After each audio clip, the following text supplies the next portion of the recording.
As many of you know, sitting down here on the river, we tend to see a lot of athletes passing by. And while I bet you think you've already seen every sport imaginable come to Central Oregon, John Hammarley has found a new one called Over the Line. Take a look. I know. It looks like your typical rowdy Southern California beach party. But look a little closer and you'll see a game that roughly resembles a softball game going on inside the party. It's called Over the Line, and while the parties may not accompany it, Over the Line has made its way to Central Oregon. Charlie Millsap has been playing softball for about 45 years, but when I asked him what he knew about Over the Line, he was honest. Nothing, except what we did here today. This is cool though. It's really fun. The game, while softball-esque, is different. 3 players per team, and you're either batting and pitching to yourself, your team, or you're in the field trying to catch the outs.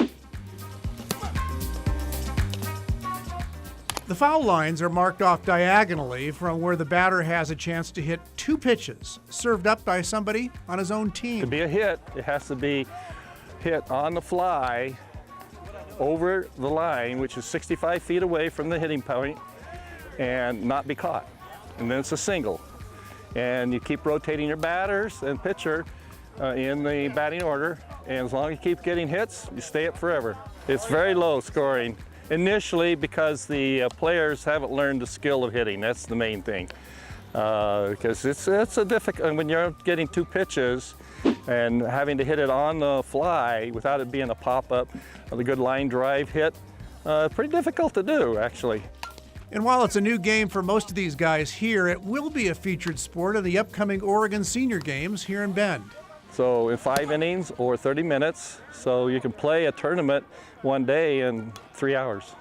The consensus I heard from these rookie over-the-liners, the game definitely sharpens your softball skills. It's quick. It's 3 people, which makes it go around really fast, and it makes you actually hit the ball in a certain zone, which a lot of people don't do anymore. They just hit power and everything's left, and this way you have to place the ball, and I like that. Phil says he thinks the popularity of the game could blow up here. When I started it in Northern California, I had 8 teams, just like here, introduced it, and in 4 years I was up to 48 teams. And when I told Charlie that alcohol is definitely a mainstay ingredient of the over-the-line games in Southern California, he didn't seem all that upset. If it is, I'll be there too. The Oregon Senior Games will be June 18th through June 22nd.